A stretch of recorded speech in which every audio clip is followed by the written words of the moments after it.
Diode एक power electronic switch है जो बहुत ही बेहतरीन इंजीनियरिंग को काम में लेता है। डायोड सेम टू सेम हमारे घर में लगा हुआ जो ये स्विच है इसी की तरह काम करता है। Same voltage, same frequency, same current. Size में इसका 1/10 होगा और एडवांस इससे बहुत ज्यादा। हमारी पूरी पावर इलेक्ट्रॉनिक्स और ऑटोमेशन इसी स्विच पे टिका हुआ है और हमारे घर में लगे हुए इन्वर्टर का तो मास्टरमाइंड यही होता है। इन दोनों पॉइंट पर हमारे पास में 220 वोल्ट की एसी सप्लाई अवेलेबल है। सिंप्लिसिटी के लिए इस स्विच को हम ऐसा समझ लेते हैं ताकि कनेक्शन बनता हुआ हमें दिख जाए और है दोनों सेम टू सेम डिट्टो। जैसे ही हम स्विच को ऑन करते हैं तो बिना ज्यादा दिमाग लगाए यह इन दोनों के बीच में कनेक्शन बना देगा और बल्ब जल जाएगा। और जब तक इसको बंद नहीं करेंगे या फिर लाइट ना चली जाए तब तक बल्ब ऑन रहेगा।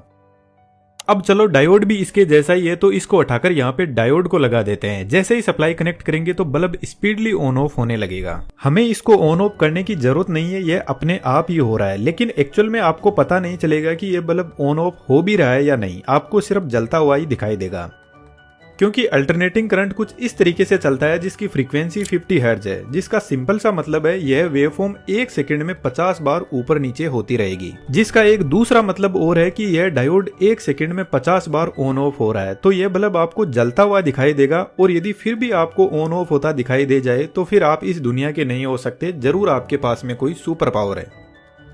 जब आप इस डायोड को ओपन करके देखते हो तो आपको इसमें कुछ भी नहीं दिखाई देगा, बस सिंपल सी ऐसी मेटल दिखेगी जो सिलिकॉन की बनी होती है। सिलिकॉन एक सेमीकंडक्टर होता है जिसको हिंदी में अर्धचालक बोलते हैं। तो कभी तो यह चालक बन के करंट को फ्लो करवा देगा और कभी कुचालक बन के करंट को रोक देगा और एक इंसुलेटर की तरह बिहेव करने लगेगा। थोड़ा और डिटेल से आसानी से समझते हैं, बस इतना ध्यान रखना वीडियो को बीच में मत छोड़ना, हमेशा के लिए आपका कंफ्यूजन दूर हो जाएगा। यदि सिलिकॉन के सिर्फ एक एटम को देखे तो पीरियोडिक टेबल में यह 14 नंबर पे रखा होता है, जिसका मतलब है इसमें 14 इलेक्ट्रॉन होते हैं जो न्यूक्लियस के चारों तरफ चक्कर लगाते रहते हैं अपनी अपनी सेल के अंदर। अब हमें फर्स्ट और सेकंड सेल से तो ज्यादा मतलब है नहीं, जो बाहर की सेल होती है उसमें सिलिकॉन के पास में 4 इलेक्ट्रॉन होते हैं और इसको वैलेंस सेल भी बोलते हैं।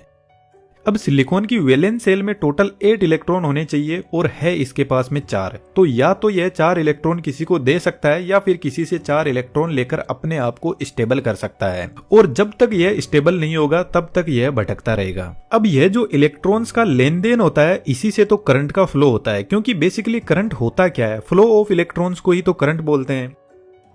लेकिन यह जो प्योर सिलिकॉन होता है इसमें हर एक सिलिकॉन एटम 4 दूसरे सिलिकॉन एटम से घिरा रहता है और सभी के सभी सिलिकॉन एटम के बाहर की जो वैलेंस सेल है उसमें 4 इलेक्ट्रॉन इनके पास में है और 4 और चाहिए। तो देखा जाए तो सभी एटम इलेक्ट्रॉन की तलाश में भटक रहे हैं। अब इनको इलेक्ट्रॉन देगा कौन? तो इन्होंने एक दूसरा तरीका निकाला, एक दूसरे के साथ में बॉन्ड बनाना स्टार्ट कर दिया। और अब यदि आप इस एटम को देखते हो तो बॉन्ड बनते ही इसके पास में 8 इलेक्ट्रॉन हो जाएंगे। 4 इसके खुद के हैं और 4 इसने पास के एटम से शेयर कर लिए। यह वाला एटम बोलता है यह दोनों इलेक्ट्रॉन मेरे हैं और इसको पूछो तो यह बोलता है कि यह दोनों इलेक्ट्रॉन मेरे हैं। इस तरीके से बॉन्ड बना लेते हैं जिसको कोवेलेंट बॉन्ड बोलते हैं।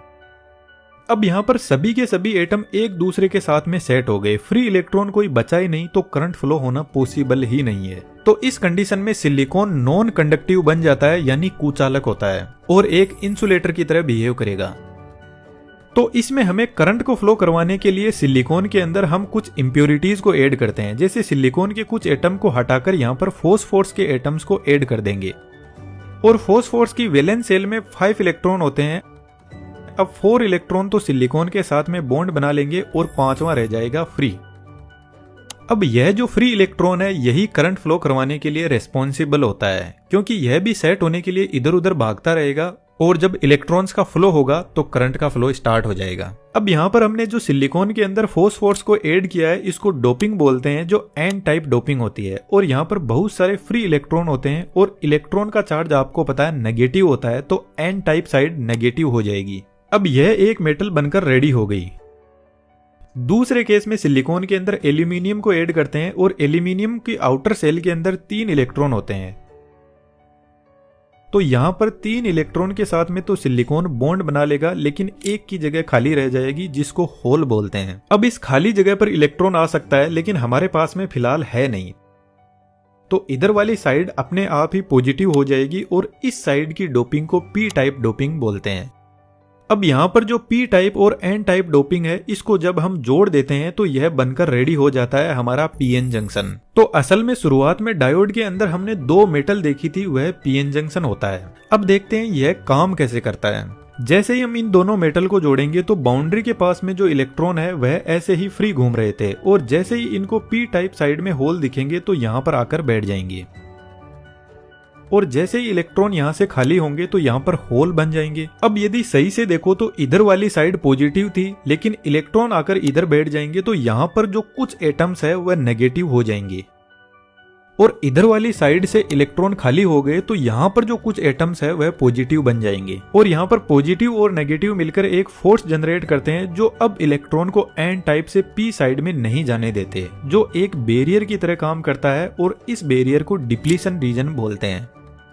अब इस पीएन जंक्शन में हम एक बैटरी को कनेक्ट करते हैं, पी टाइप को पॉजिटिव से, एन टाइप को नेगेटिव से। अब कन्वेंशनली और हमें बुक्स में ऐसा पढ़ाया जाता है कि करंट हमेशा पॉजिटिव से नेगेटिव साइड में फ्लो करता है, लेकिन असल में जो इलेक्ट्रॉन्स का फ्लो होता है वह नेगेटिव से पॉजिटिव साइड में होता है। तो नेगेटिव साइड से इलेक्ट्रॉन निकलेंगे और एन टाइप के पास में पहुंचेंगे, और यहाँ पर जो पहले से इलेक्ट्रॉन बैठे हैं उन पर फोर्स लगाएंगे। तो डिप्लीशन लेयर के पास में जो होल बने हुए हैं उनको इलेक्ट्रॉन पहले फिल करेंगे, जिससे डिप्लीशन लेयर की साइज और ज्यादा छोटी हो जाएगी, और इलेक्ट्रॉन आराम से इस डिप्लीशन रीजन को क्रॉस कर जाएंगे और करंट का फ्लो स्टार्ट हो जाएगा। यानी हमारा डायोड फिलहाल ऑन है, जिसको फॉरवर्ड वाइस बोलते हैं,